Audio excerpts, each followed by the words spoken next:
क्योंकि क्या है, स्पेशली जो है साहित्यिक क्षेत्र में जो है भावानुवाद का जो महत्व है बहुत ही ज्यादा है। किसी भी लंबी रचना या फिर क्या है भाषण या फिर यहाँ पर कोई व्यावहारिक कार्य हो, उसका अनुवाद वह कैसे करता है, अर्थ और अभिव्यक्ति सहित करता है।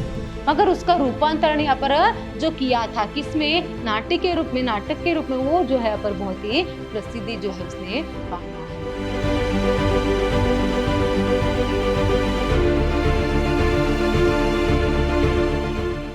नमस्कार, मैं हूँ हर्षिता, हिंदी लेक्चरर, विद्याश्रम कॉलेज मैसूर। आज हम थर्ड सेमेस्टर के बीकॉम, बीबीए, बीसीए के जो हिंदी पाठ्यक्रम है उसमें जो अनुवाद है उसको देखेंगे। देखिए, अनुवाद की अर्थ, परिभाषा और उसके प्रमुख भेदों को तो अब तक हमने देखा। आज प्रकृति के आधार पर जो अनुवाद के प्रमुख प्रकार है उसको हम देखेंगे। देखिए, प्रकृति के आधार पर अनुवाद के प्रकार में यहाँ पर पहला जो भेद है वह क्या है, शब्दानुवाद है। प्रकृति के आधार पर अनुवाद के जो भेद या फिर जो प्रकार है उसमें पहला आता है यहाँ पर शब्दानुवाद। देखिए, इस शब्द से ही आप समझ सकते हो। देखिए, यहाँ पर शब्द और अनुवाद, इन दोनों शब्द मिलकर क्या है, यहाँ पर शब्दानुवाद जो शब्द है वह बनी है। तो यहाँ पर जो शब्दानुवाद है, यहाँ पर क्या किया जाता है, देखिए यहाँ पर शब्द और शब्द क्रम को यहाँ पर प्रमुख रूप से जो महत्व है दिया जाता है। भाव से भी ज्यादा शब्द क्रम को या फिर शब्द को यहाँ पर क्या है, प्रमुख महत्व जो है यहाँ पर दिया जाता है। जैसे यहाँ पर दिया गया है, स्रोत भाषा के शब्द एवं शब्द क्रम को उसी प्रकार लक्ष्य भाषा में रूपांतरित करना शब्दानुवाद कहलाता है। तो यहाँ पर देखिए, यहाँ अनुवादक का लक्ष्य मूल भाषा के विचारों को रूपांतरित करने से अधिक शब्दों का यथावत अनुवाद करने से होता है। तो यहाँ पर जो अनुवादक है वह जो मूल पाठ्य सामग्री या फिर स्रोत भाषा की जो पाठ्य सामग्री रहती है उसकी यहाँ पर क्या है, भाव या फिर मूल विचारों को महत्व देने से ज्यादा, उसके अनुवाद करने से ज्यादा जो है उसका यहाँ पर ध्यान किस पर रहता है, शब्द और शब्द क्रम को जो है यहाँ पर अनुवाद करने में वह ज्यादा महत्वता जो है देता है। तो मूल पाठ्य सामग्री की या फिर स्रोत भाषा की जो यहाँ पर जो भी यहाँ पर पाठ्य सामग्री रहती है तो उसके यहाँ पर शब्द दर शब्द जो है अनुवाद करना शब्द अनुवाद कहलाता है। इस तरह यहाँ पर हम देख सकते हैं। अंग्रेजी में इसको क्या है, literal translation, verbal translation, word to word translation करके क्या है इसका प्रयोग जो है हम देख सकते हैं। तो यहाँ पर जैसे ही हमें ये देखते ही पता चल जाती है तो यहाँ पर भाव से ज्यादा जो है शब्द को जो है महत्व दिया जाता है। तो ऐसे में ये जो है उच्च कोटि की जो अनुवाद है ना उसमें यहाँ पर नहीं ठहरता है।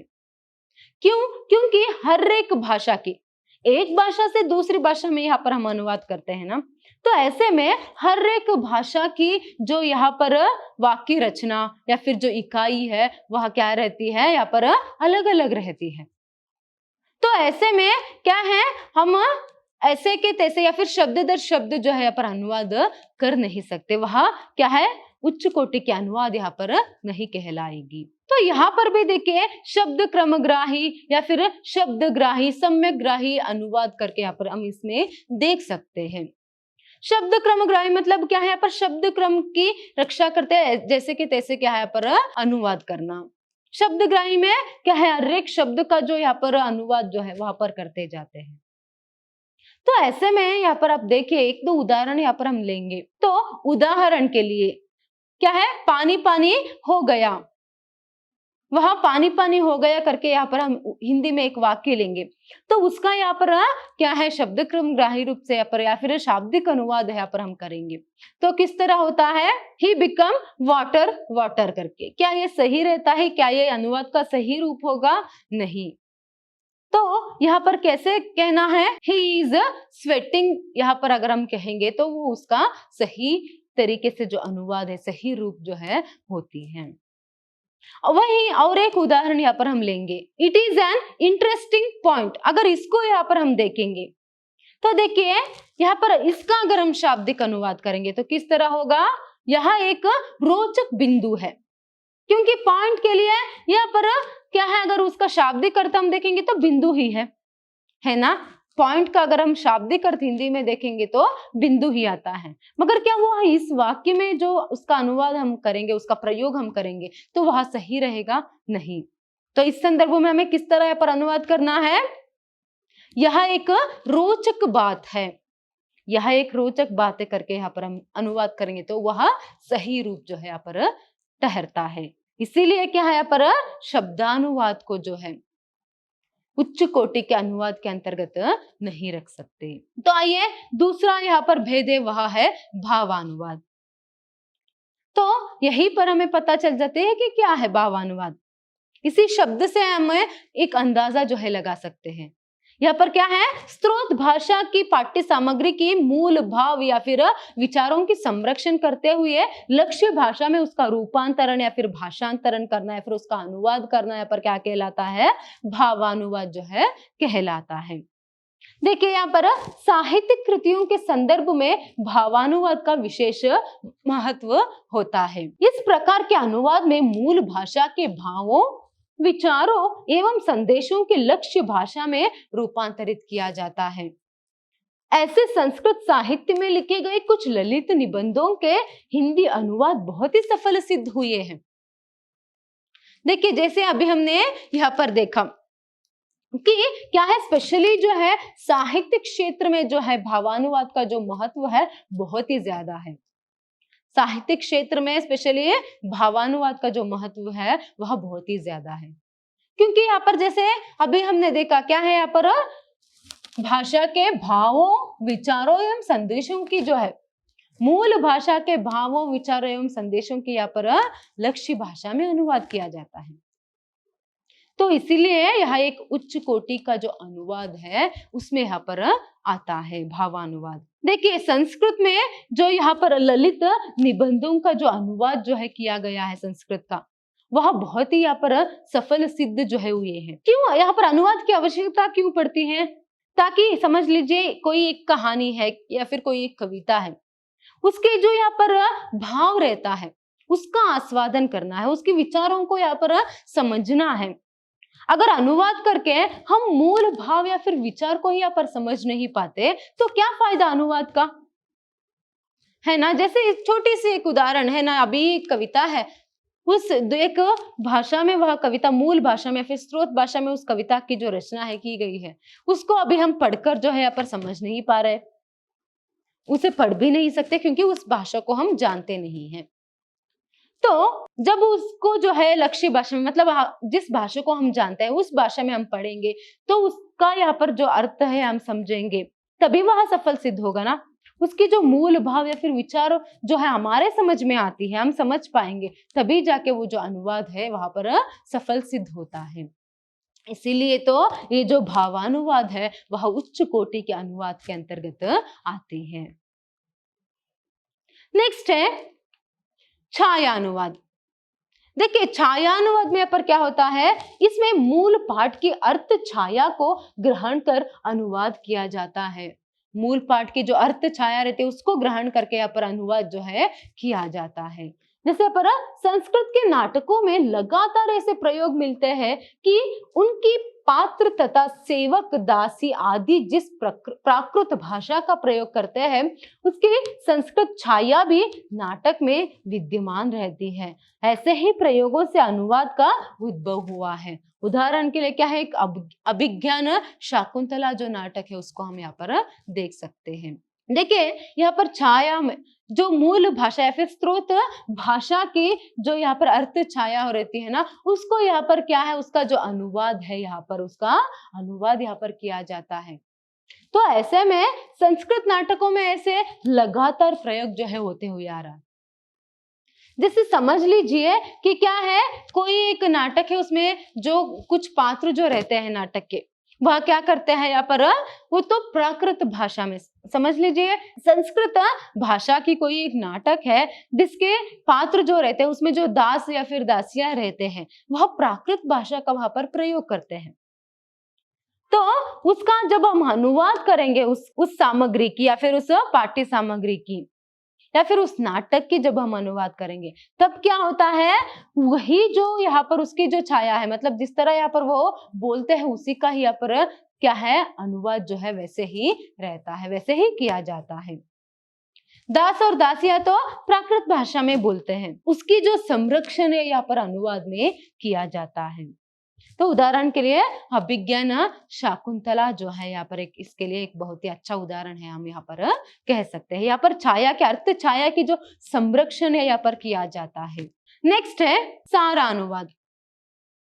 देखिए जैसे यहाँ पर इस शब्द से हम पता लगा सकते हैं, सार अनुवाद मतलब सार का जो है यहाँ पर अनुवाद करना, किसी भी पाठ्य सामग्री का जो सार है उसका या फिर जो भी यहाँ पर हो उसका जो सार का जो अनुवाद है करना सारा अनुवाद कहलाता है करके। देखिए यहाँ पर सारानुवाद का अर्थ होता है किसी भी विस्तृत विचार अथवा सामग्री का संक्षेप में अनुवाद करना, क्योंकि वहां पर उसकी जो सार है वह जैसे कि तैसे ही रहती है।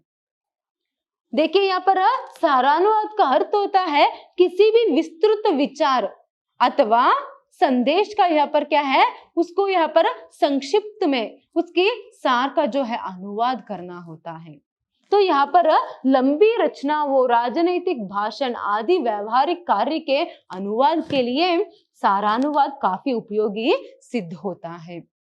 सारानुवाद का प्रयोग मुख्यतः समाचार पत्रों एवं दूरदर्शन के संवाददाता तथा संसद एवं विधान मंडलों के रिकॉर्ड करता करते हैं। देखिए यहाँ पर क्या होता है सारानुवाद में, कोई एक लंबी यहाँ पर भाषण है समझ लीजिए उदाहरण के लिए, तो उस लंबी भाषण का सार जो रहता है ना उसे संक्षिप्त रूप में क्या है उसका यहाँ पर अनुवाद करना जो है वह जो है यहाँ पर सारानुवाद कहलाता है।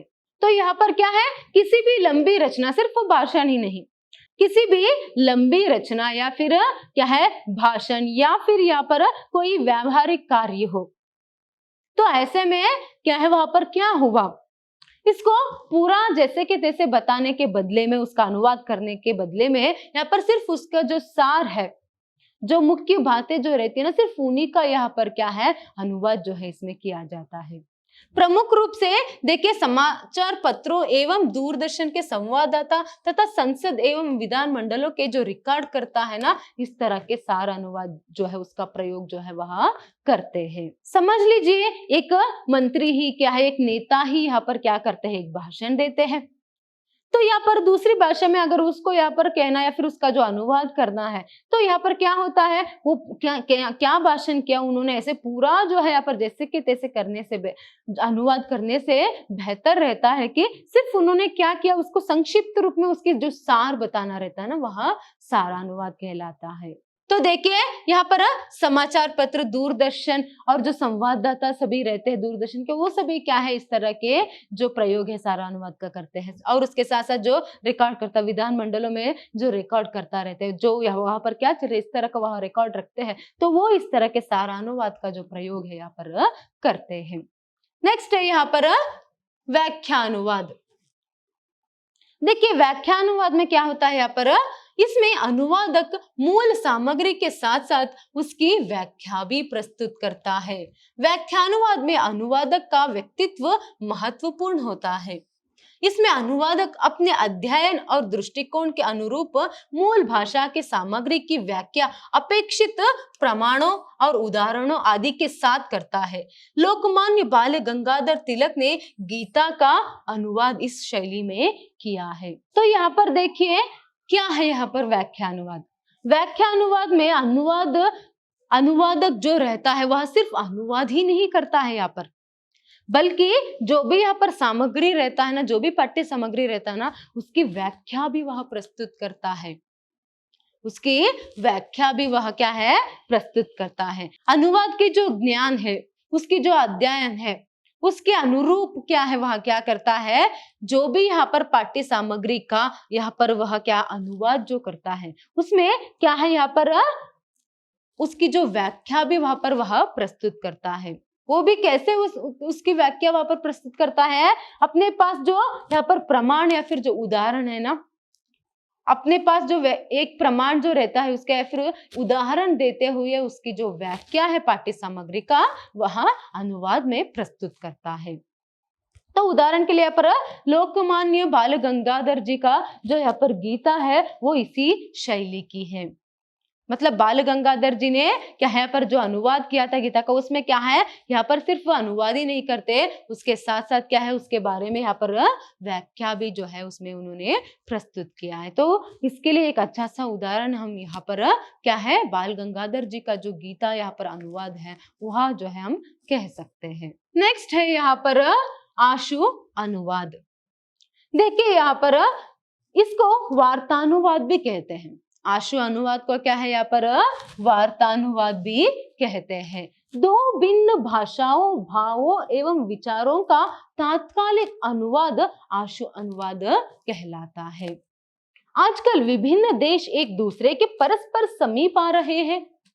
ऐसे में इस प्रकार के अनुवाद का महत्व बढ़ रहा है। जब दो दूरस्थ देशों के भिन्न भाषा भाषी आपस में जब बात करते हैं तो उनके बीच द्विभाषीय संवाद का संवाद जो है वह एक माध्यम जो है बनता है। देखिए यहाँ पर आशु अनुवाद, आशय का मतलब क्या है यहाँ पर एक आशय जो है वह प्रकट करना, तो इसे वार्तानुवाद भी कहते हैं।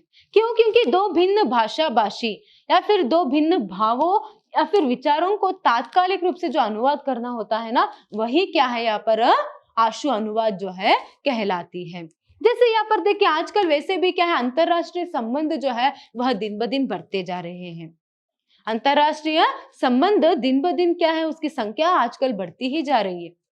तो ऐसे में क्या होता है दो भिन्न देश के अलग अलग भाषा भाषी लोग जो है एक दूसरे से यहाँ पर मिलते हैं।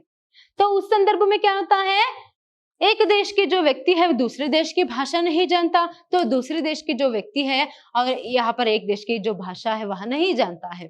तो उस संदर्भ में अगर उन दोनों को जो है एक दूसरे के साथ यहाँ पर संपर्क साधना है या फिर उन दोनों के बीच में यहाँ पर बातचीत या फिर वार्तालाप होनी है, तो क्या होता है वहां पर जो द्विभाषीय संवाददाता रहता है ना उसका यहाँ पर क्या है जो काम है वहां पर रहती है। जो द्विभाषीय संवादक जो रहता है वह क्या करता है यहाँ पर उन दोनों के बीच में जो है एक संपर्क साधना का एक साधन जो है वह बनता है। कैसे? क्योंकि वो दोनों देश की भाषाओं को जानता है, वह जो व्यक्ति है दोनों देश की भाषाओं को जानता है। तो ये व्यक्ति यहाँ पर जो उससे कहता है तो उसे उसकी भाषा में वहां पर समझाता है, उसकी जो कहे हुए बातों की आशय उसकी भाषा में उसे समझाते हुए क्या है जो यहाँ पर वो कहता है उसे और एक भाषा में उसकी भाषा में दूसरे व्यक्ति को वह समझाता है। तो इस तरह उदाहरण के लिए यहाँ पर एक क्या है अनुवाद है, द्विभाषी है, समझ लीजिए। तो जैसे जैसे यहाँ पर अंतरराष्ट्रीय संबंध जो है वह बढ़ते जा रहे हैं, ऐसे यहाँ पर आशु अनुवादकों की जो महत्व है या फिर आशु अनुवाद का जो महत्व है वह भी यहाँ पर बढ़ता जा रहा है। तो द्विभाषी या फिर जो जो जो व्यक्ति क्या है यहाँ पर तीन तीन देशों की भाषाओं को जानता है वह क्या करता है यहाँ पर ये जो अनुवादक का काम है या फिर आशु अनुवादक का जो काम है वह करता है। तो ऐसे में क्या है थोड़ी सी आसानी यहाँ पर हो जाती है कि अगर ऐसे जो अनुवादक है आशु अनुवादक है अगर साथ में रहेगा तो क्या है दोनों की वार्तालाप या फिर दोनों के बीच में यहाँ पर दो अलग अलग देशों के लोगों के बीच में जो है यहाँ पर दो अलग अलग भाषा भाषियों के बीच में जो है पर संपर्क साधना जो है वह क्या है आसान जो है हो जाती है। और जब वह बिजनेस कर रहे होते हैं तो उस संदर्भ में भी क्या है यहाँ पर आसान हो जाती है। कोई एक क्या है बिजनेस मीटिंग रहती है यहाँ पर, तो क्या है वहां पर बहुत सारे देशों के लोग जो आए होते हैं, जो लोग यहाँ पर एक दूसरे की देश की जो भाषा है वह समझ नहीं पाते हैं, तो उस संदर्भ में भी यहाँ पर क्या होता है ऐसे आशु अनुवादकों की जो यहाँ पर आवश्यकता है वह रहती है। तो इस तरह से क्या है यहाँ पर आशु अनुवादक या फिर आशु जो अनुवाद है आशु अनुवाद जो है उसका महत्व क्या है दिन ब दिन बढ़ती जा रही है। नेक्स्ट है आदर्श अनुवाद। देखिए आदर्श अनुवाद में यहाँ पर क्या होता है इसको सटीक अनुवाद भी कहा जाता है। इसमें अनुवादक आचार्य की भूमिका निभाता है, वह स्रोत भाषा की मूल सामग्री का अनुवाद अर्थ एवं अभिव्यक्ति के सहित लक्ष्य भाषा में निकटतम एवं स्वाभाविक समानार्थों द्वारा करता है। आदर्श अनुवाद में अनुवादक तटस्थ रहता है तथा उसके भावों एवं विचारों की छाया अनुदित सामग्री पर नहीं पड़ती। रामचरितमानस, भगवत गीता, कुरान आदि धार्मिक ग्रंथों के सटीक अनुवाद इसके उत्कृष्ट उदाहरण है। देखिए, आदर्श अनुवाद को यहाँ पर सटीक अनुवाद भी कहा जाता है। इसमें अनुवादक क्या करता है, यहाँ पर वो आचार्य की भूमिका निभाता है। अनुवादक जो है यहाँ पर एक आचार्य की भूमिका जो है वह यहाँ पर अदा करता है। तो यहाँ पर वह क्या करता है, स्रोत भाषा की जो मूल सामग्री रहती है उसका अनुवाद वह कैसे करता है, अर्थ और अभिव्यक्ति सहित क्या है यहाँ पर वह अनुवाद जो है लक्ष्य भाषा में करता है। तो ऐसे में उसकी जो छाया है, अनुवादक की जो छाया है यहाँ पर उस अनुवाद, इस तरह के अनुवाद में नहीं पड़ती है। देखिए, यहाँ पर कुरान, भगवत गीता, रामचरित मानस आदि सभी जो यहाँ पर धार्मिक ग्रंथों का यहाँ पर अनुवाद है, क्या है, इसी तरह की यहाँ पर अनुवाद जो है वह करते हैं। तो रामचरितमानस, भगवत गीता, कुरान आदि धार्मिक ग्रंथों की जो अनुवाद है यहाँ पर इसी सटीक अनुवाद के लिए एक अच्छा उदाहरण है, यहाँ पर हम कह सकते हैं। नेक्स्ट है यहाँ पर रूपांतरण। देखिए, रूपांतरण में यहाँ पर आधुनिक युग में रूपांतरण का महत्व बढ़ रहा है। इसमें स्रोत भाषा की किसी रचना का अन्य विधा में रूपांतरण कर दिया जाता है। संचार माध्यमों के बढ़ते हुए प्रभाव एवं उसकी लोकप्रियता को देखते हुए कविता, कहानी आदि साहित्य रूपों का नाट्यानुवाद विशेष रूप से प्रचलित हो रहा है। ऐसे अनुवाद में अनुवादक की अपनी रुचि एवं कृति की लोकप्रियता महत्वपूर्ण होती है। जैनेन्द्र, कमलेश्वर, भीष्म साहनी आदि की कहानियों के रेडियो रूपांतरण प्रस्तुत किया जा चुके हैं। कामायनी महाकाव्य का नाट्य रूपांतरण काफी चर्चित हुआ है। देखिए, यहाँ पर अभी रूपांतरण जो है आधुनिक काल में उसका महत्व जो है बढ़ता जा रहा है। क्यों? क्योंकि यहाँ पर क्या है, इसमें स्रोत भाषा की किसी रचना का अन्य विधा में यहाँ पर जो रूपांतरण होती है, अन्य विधा में यहाँ पर रूपांतरण होती है। तो ऐसे में देखिए, यहाँ पर उसकी जो लोकप्रियता है दिन ब दिन बढ़ती जा रही है, स्पेशली यहाँ पर संचार माध्यमों के बढ़ते हुए प्रभाव के कारण। संचार माध्यमों के बढ़ते हुए प्रभाव के कारण क्या है, यहाँ पर उसकी लोकप्रियता जो है बढ़ रही है। जैसे समझ लीजिए, कविता, कहानी आदि जो है, कविता, कहानी आदि साहित्यिक रूप या फिर विधाओं का जो अनुवाद है वह नाट्यानुवाद में, उसका रूप जो है पर नाट्यानुवाद के रूप में यहाँ पर किया जाता है। मतलब समझ लीजिए, यहाँ पर कोई कविता है, उसको क्या है यहाँ पर नाट्य के रूप में, नाट्यानुवाद के रूप में क्या है यहाँ पर उसका जो रूपांतरण है किया जाता है। स्पेशली इसीलिए यहाँ पर बताया गया है कि कामायनी महाकाव्य का जो नाट्य रूपांतरण है वह बहुत चर्चित है। कामायनी क्या है, यहाँ पर एक उपन्यास है, मगर उसका रूपांतरण यहाँ पर जो किया था किसमें, नाट्य के रूप में, नाटक के रूप में, वो जो है यहाँ पर बहुत ही प्रसिद्धि जो है उसने पाया है। और उसके साथ साथ बहुत ही जो प्रसिद्ध रचनाकार रहते हैं, जैसे यहाँ पर जैनेन्द्र, कमलेश्वर, भीष्म साहनी जी, उनकी जो रचनाएं हैं यहाँ पर क्या है, उनकी कहानियों की यहाँ पर रेडियो रूपांतरण भी हुआ है। रेडियो रूपांतरण भी यहाँ पर हुआ है। तो किसी कविता या फिर कहानी को जो है किसी अन्य विधा में उसका जो रूपांतरण करना होता है ना, वह क्या है यहाँ पर रूपांतरण जो है कहलाता है। क्योंकि अब यहाँ पर सिर्फ भाषांतरण नहीं होता है, विधा का भी जो रूप, जिस विधा में वो लिखते हैं, अगर समझ लीजिए वो क्या है, काव्य विधा है, अगर मतलब काव्य में उसकी रचना हुई है तो उसकी यहाँ पर क्या है, नाटक के रूप में या फिर नाट्य रूपांतरण जो उसकी होती है वह क्या है यहाँ पर बहुत ही बहुचर्चित, प्रसिद्धता इस तरह जो है वह पाती जा रही है। उदाहरण के लिए अभी यहाँ पर हमने देखा कि महाकाव्य का जो नाट्य रूपांतरण है वह किस तरह यहाँ पर बहुत ही प्रसिद्धि जो है पाती जा रही है। तो रूपांतरण कैसे यहाँ पर सफल होता है, एक तो अनुवादक की रुचि और जिस कृति का वहां पर अनुवाद कर रहा है उसकी लोकप्रियता कैसी है, उस पर क्या है यहाँ पर रूपांतरण जो है सफल होता है। देखिए, यहाँ पर जो रूपांतरण है वो कैसे यहाँ पर सफल सिद्ध होता है। देखिए, यहाँ पर अनुवादक की रुचि और किस कृति का वह यहाँ पर अनुवाद कर रहा है, तो उसकी लोकप्रियता कैसी है यहाँ पर, इसके आधार पर जो है वह रूपांतरण जो है यहाँ पर सफल सिद्ध या फिर उसकी लोकप्रियता जो है यहाँ पर बढ़ती जाती है या फिर उसकी सफलता सिद्ध होती जाती है। जैसे यहाँ पर कामायनी एक बहुत ही प्रसिद्ध क्या है यहाँ पर महाकाव्य है, तो ऐसे में क्या है उसका नाट्य रूपांतरण भी क्या है वैसे ही यहाँ पर प्रसिद्धि जो है पाती जाती है। तो ये सभी जो है अब तक हमने देखा वह क्या है यहाँ पर प्रकृति के आधार पर अनुवाद के कुछ प्रमुख भेद है। धन्यवाद।